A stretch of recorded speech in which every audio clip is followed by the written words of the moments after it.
Typographic choices evoke feelings. In this lesson, I'll explain how to develop your understanding of how that works. You can have typography that's doing its jobs very well, like making text easy to read, catching people's attention, and guiding them through information. And you might even have picked out fonts that look great. But there's something about the design that doesn't feel quite right. And you don't know exactly why. That's totally normal. What you have to do in this situation is to practice describing things. A big part of doing a better job with any kind of design is looking at what's around you, looking for good examples. And not only that, trying to understand what makes them feel good to you and learning how other people feel about them. You can know a lot about typography in terms of what works and what's good. And there is such a thing as objectively good when you're talking about balance and text blocks and volumes of space. If you practice enough, you can tell that some things feel good and some don't. But in terms of conveying the feeling that you want, finding a good solution that's also appropriate for your project, that takes more finesse. And it's not objective, it's subjective. And everybody's different. The exercise that helps most here is about understanding yourself and understanding others. It's a very simple exercise. Find an example of typography and write down how it feels. Then take a stab at explaining why it feels that way.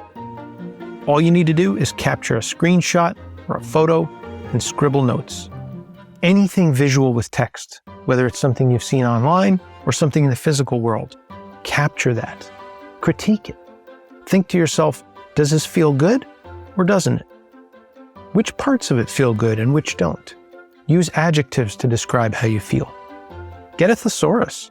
Being able to articulate your feelings and your observations about how things look, that gives you a huge boost. You can use emoji to describe your feelings. Icons are great for representing emotions. Or you can do this with pictures. Sometimes the things that we see remind us of other things, and we don't always know exactly why. Put pictures together. This stuff helps with your communication skills and your ability to sell your work, whether you're doing business or trying to convince someone else about a creative direction, or just deepening your own practice. It's especially helpful to find examples of subject matter that are similar to what you're working on.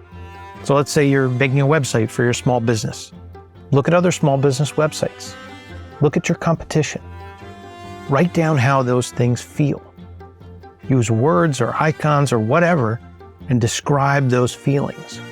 You can use those descriptive thoughts to find your own direction. It can even lead you to typography that evokes the same feelings.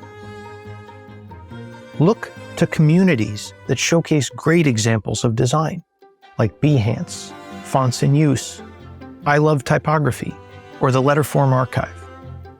See if other people have shared thoughts about a project's typography and how they think it feels.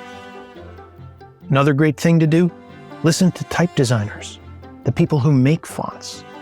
They're extremely sensitive to the basics, and they often have sophisticated ways of describing what they see. So whether you're putting words to your own thoughts or noting someone else's opinion, save that feeling. Develop this habit. And then reference your notes as you work. For practice, try recreating something. Our example project has a few ways to get started, so check that out. Exploring fonts, looking at design, reading critique from your peers, these are well worth your time. Keeping notes will remind you of that, and recreating what you see will help you understand your feelings. It's one of the best things you can do.